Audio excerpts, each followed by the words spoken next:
আপনি কিয়ামত থেকে কিয়ামতে সালমান শাহকে মৌসুমীকে প্রথম পেয়েছেন। আপনার দেখা সেই সালমান শাহ সম্পর্কে একটু কিছু কথা জানতে চাই, গল্প জানতে চাই। সালমান শাহর সাথে ধরেন অনেক ভালো আমার একটা রিলেশন। সালমান শাহ ধরেন এরকম হইতো, আমি একটা হয়তো আমি যখন ওই সময় অ্যাসিস্ট্যান্ট ছিলাম, আমি তো নিজে ডিওপি হইনি তখন।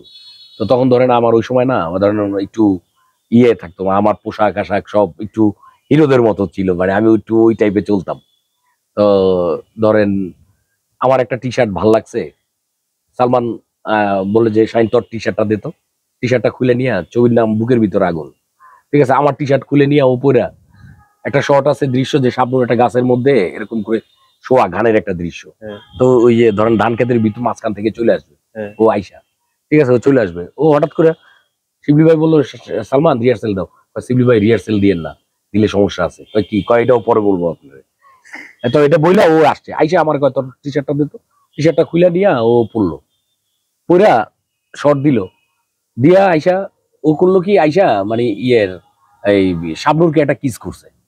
হ্যাঁ মানে এইটা শিবলি ভাই তো ওই যে রিহার্সাল দেখতে চাইছে, মানে ওই সময় বললো কি শিবলি ভাই উস্তাদ আপনি যদি ওই সময় রিহার্সালটা দিতাম তাহলে ও তো সজাগ থাকতো যে আমি কিস দিব, কিন্তু এখন তো সজাগ নাই, ও রিয়েল অ্যাক্টিং করছে। এরকম বুঝছেন, এরকম মজা হইতো। তবে আসলে ওই সময় একটা অন্যরকম ইয়ে ছিল। হ্যাঁ, আর ও তো সালমান ধরেন একটা টেক দিলে এর পরের টেক আর ওই টেক মানে সালমান শাহর সঙ্গে আপনি কিয়ামত থেকে কিয়ামত এবং বুকের ভিতরে আগুন দুটাই পাইলেন? না, দুইটা না, আনন্দ অশ্রু, তারপর হলো আমি 4-5টা ছবি করছি। 4-5টা ছবি করছি। আচ্ছা আচ্ছা। আনন্দ অশ্রু, তারপর হলো মায়ের অধিকার। হ্যাঁ 4-5টা ছবি মনে থাকে না, অনেকগুলো ছবি করছি। তাহলে তো সালমান শাহর সঙ্গে আপনার একটা বিশাল বিশাল একটা অনেক গল্পের ভান্ডার। আরো দু একটা গল্প বলেন এরকম। তারপর ধরেন এই ও কি করতো ধরেন সেটে সারাক্ষণ ও আপনি জানেন ও না সবচেয়ে বেশি একটা ইয়ে পছন্দ করতো, ওই যে রুমাল। হ্যাঁ, রুমালটা ও হাঁটুতে বাঁধা বাইরে শুট করতো। ওর একটা গাড়ি ছিল, গাড়িটা সবাই দেখছে জানে, সবাই আপনারাও জানেন। ওর সামনে ওই গাড়ির সামনে সানগ্লাস, এই মানে স্কার্ফ, তারপর হেড, মানে এগুলি সব ইয়ে থাকতো। তো ও কি করতো আমার সাথে একটা ফান করতো, ধরেন ওই কাপড়টাকে এইভাবে ঘুরায় ঘুরায় না, আমি ধরেন কাজ করতেছি, হ্যাঁ ধরেন ওর সামনে না ও কি করতেছে এই জায়গায় পাকাইতেছে, কিন্তু আমি তো লাইটের রিডিং দেখতেছি, লাইটের হঠাৎ করে ঘুরে যখন আমি ঘুরতে নিলাম ও শাট করে টান দিয়ে মারতো, প্রচন্ড ব্যথা লাগতো। ও এই ফানটা ঘুরতো আমার সাথে, এটা আমার এখনো বাবা, হ্যাঁ এটা করতো ও। আমি যখন ওর কাছে যাইতাম ও দাঁড়ায় থাকতো, আমি যখন লাইটের রিডিং নিতে যাইতাম তখন আমি লাইট দেখতাম আর ও তখন এটা ঘুরাইতে থাকতো।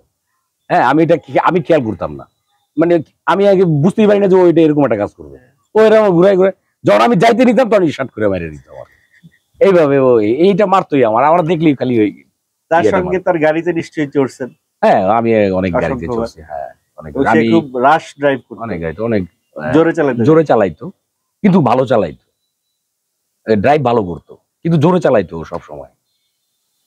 এইটা সালমান শাহর সঙ্গে শাবনূরের একটা প্রেমের গুঞ্জন আছে, আপনি এটা কিভাবে দেখেন বা আসলে ঘটনাটা কি?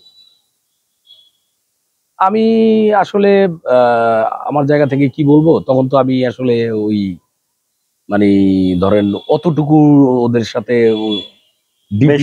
না মিশছি, ওর সাথে আমার বন্ধুত্বপূর্ণ সম্পর্ক, কিন্তু বাট ওই সব বিষয়ে কথা বলার মানে ইয়েটা আমার কাছে মানে আমার দিক থেকে আমি ওই সব জায়গাটা ক্যারি করি নাই, বুঝছেন, মানে আসলে কি ঘটনাটা কি, ওদের সাথে আদৌ রিলেশন আছে কিনা। আসো আসো বাবা আসো।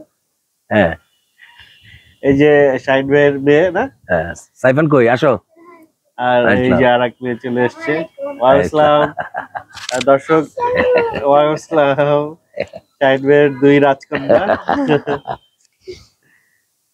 ওকে ওকে থাকো, আর কয়েকটা গল্প আছে কিন্তু অন স্ক্রিনে বলা যাবে না। মানে এটা হলো ওদের, সে সবসময় একটু দুষ্টামির মুডেই থাকতো, সবসময় দুষ্টামির মুডে থাকতো, খুবই হাসি খুশি প্রাণ চঞ্চল, মানে খুবই প্রাঞ্জল, ও সব সময় চঞ্চলতা থাকতো। তারে দেখে কখনোই কি বোঝার উপায় ছিল যে সে সুইসাইড করতে পারে?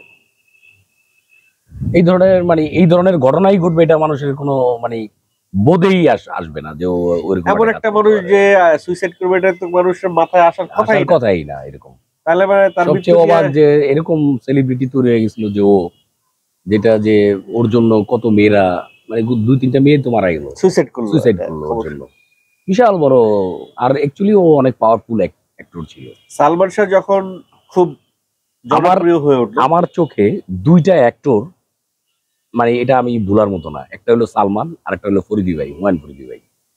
এরা দুজনের ক্যারেক্টার কিন্তু একটা জায়গায় এক। কিরকম? ধরেন একটা টেক দিল কোনো কারণে, ধরেন ডিওপি বললো যে ভাই শর্ট আর একটা নেন, আমার লাইট অমুক হয়েছে। আবার আর এক মেকআপ ম্যান বললো যে না আমার লিপস্টিক এটা হয়েছে। ওদের কারণে না, অ্যাক্টিং এর কারণে না, ধরেন অন্য কোনো কারণে, অন্য সবার কারণে টেকটা নষ্ট হয়েছে। আরেকবার টেকটা দিতে গেলে না, ওই টেক তারা দিতে পারেনি, ওইটার চেয়ে ভালো হয়েছে, কিন্তু ওই টেক আরো হয়নি। তারা কোনো সময় সেম টেক দিতে পারেনি এই 2টা আর্টিস্টের। হ্যাঁ, তারা মানে একটা চেয়ে আরেকটা, আবার আবার আর একটা বলতো। এই যে যেমন ফরিদি ভাই আর এই ওর সাথে কাজ করলে, যেমন এখন এখন যদি কোনো আর্টিস্টের সাথে কাজ করি, তাই বলে কি যে এই যে এই যা টেক হয় প্রথম টেকই হয়, সেকেন্ড টেক হয় না। কিন্তু ওদের বেলায় এই জিনিসটা দেখিনি, ও আরো বেটার মোর দ্যান বেটার করে। মানে ওরা যখন টেক দিয়ে ফেলে, তারপর দেখে যে ওদের ইম্প্রুভাইজটা করার পরে ওইটা আবার গেদার করে পরের শটে। ঠিক আছে, ওইটা আরো ইমপ্রুভড হয়। আচ্ছা, যে প্রশ্নটা করতে চাইছিলাম যে সালমান শাহ যখন খুব জনপ্রিয় হয়ে উঠলো সিনেমায়, আমাদের সিনেমায় ফিল্ম পলিটিক্স বলে একটা শব্দ আছে।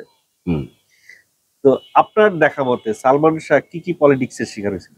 না আসলে মানে অ্যাকচুয়ালি কি, এখনকার সময় যদি একটা হিরোর সাথে চলতাম তাহলে আমি বুঝতে পারতাম। ওই সময় না, মানে ওর সাথে আমার ভালো রিলেশন, বাট ধরেন ও যেই ইয়েতে চলাফেরা, ওইটা তো আর আমার সাথে ছিল না। অতএব আমি ওর পলিটিক্সটা জানি না ওই সময়। ওই সময় তো আমি ধরেন অ্যাজ এ চিফ অ্যাসিস্ট্যান্ট, হ্যাঁ আমি অ্যাজ এ অ্যাসিস্ট্যান্ট, ওর সাথে ধরেন ওইভাবে মানে আমার মেশা হইতো না। ধরেন শুটিং লোকেশন বা শুটিং ছাড়া, হ্যাঁ শুটিং ছাড়া হয়তো একদিন দেখা করতে যাইতাম বা ইয়ে করতাম এক জায়গায়, এটাও অন্য জিনিস। কিন্তু ওইভাবে তো ওর সাথে সেটে তো তাকে দেখছেন আপনি? সেটে দেখছি, তাই না? হ্যাঁ। সেটে কিন্তু ওরে দেখে আমার কাছে মনে হয় না যে ও কখনো ফিল্ম পলিটিক্স এর শিকার, কারণ ওরে সবাই ভালোবাসতো, সবাই মানে ফিল্মের সবাই ওরে অন্যরকম জানতো, অন্যরকম মানে ইয়ে করতো। কিন্তু এটা বোঝার উপায় নাই আদৌ কি ফিল্ম পলিটিক্স না কি আসলে বিষয়, মানে এটা এটা ঠিকই মানে বোঝার কোনো উপায়। কারণ দিন শেষে সবাই কিন্তু এটাই বলছে যে ফিল্ম পলিটিক্স এর শিকার হয়েই সে মারা গেছে, হয় সুইসাইড না খুন, যেটাই হয়েছে এই পলিটিক্স এর কারণেই সে। এইগুলি বিষয় ধরেন আমি আসলে এই ব্যাপারে আমি জানি না। আর আমরা একটু সেটের গল্প করি। এই বিষয়গুলি সেটে সালমান শাহর সঙ্গে আপনি মৌসুমীরও পাইছেন, সেটে সালমান শাহর সঙ্গে আপনি শাবনূরকেও পাইছেন। হ্যাঁ, তো একটা কথা খুব প্রচলিত আছে যে শাবনূরের মৌসুমীর সঙ্গে একটা ইগো কেন্দ্রিক যুদ্ধে জড়িয়ে সালমান শাহ শাবনূরের সঙ্গে কাজ বেশি করতো, বা মৌসুমীর সঙ্গে আর কাজ করলো না, শাবনূরকে নিয়ে জুটি করলো।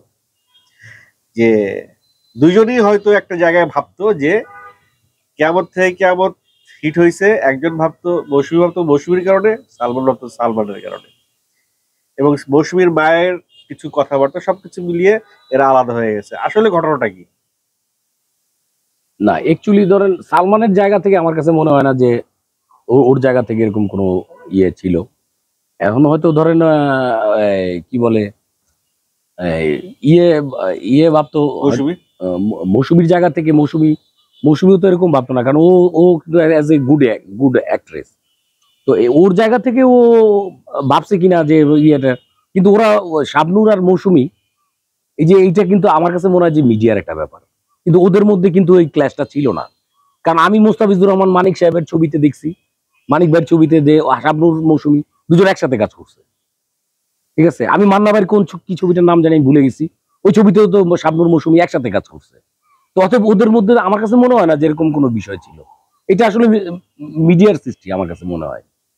হয়তো কাজ শোনেন, একটা মৌসুমী সালমানের সাথে একসাথে কাজ হচ্ছে, এটা একটা ডিরেক্টর আবার চাচ্ছে যে এই জুটিটাকে ভাঙে আবার নতুন একটা জুটি দেখি, এটা এইভাবে হয়েছে। কিন্তু আসলে যে ওইভাবে, এই যেমন আপনি আমাকে বললেন যে এই একটা লম্বা টানা ব্রেকের পরে আবার অনেকদিন কাজ হচ্ছে না, আসলে ব্যাপারটা এরকম না। একটা ডিরেক্টর আবার চাইতেই পারে যে ঠিক আছে এই ডিওপিটা নিয়ে করছে, আমি আবার একটা নিয়ে করি, আবার হবে কোনো একদিন। কে বেশি দুষ্ট ছিল সেটে, সালমান না শাবনূর? শাবনূরকেও কিন্তু অনেকে দুষ্ট বলে। না দুষ্ট বলে, কিন্তু সালমান সবচেয়ে বেশি বেশি দুষ্ট, সারাক্ষণ ধরেন দুষ্টামি করতো। শাবনূরের দুষ্টামিগুলো কিরকম ছিল?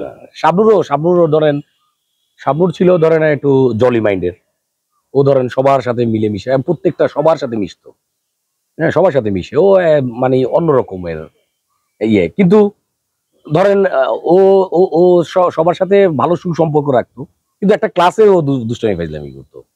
আর সালমান কিন্তু ধরেন কোনো ইয়া নাই, সবার সাথে দুষ্টামি ফাইজলামি করতো, প্রোডাকশন ভাইয়ের সাথে ধরে ধরে উল্টায় থুয়ে গেল, এরকম আর কি, বুঝছেন, এরকম মানে। এবং সালমান শাহর কিছু আহ গল্প শুনেছি এরকম যে নীরবে তিনি অনেককে দান করতেন, হ্যাঁ হেল্প করতেন, সাহায্য করতেন।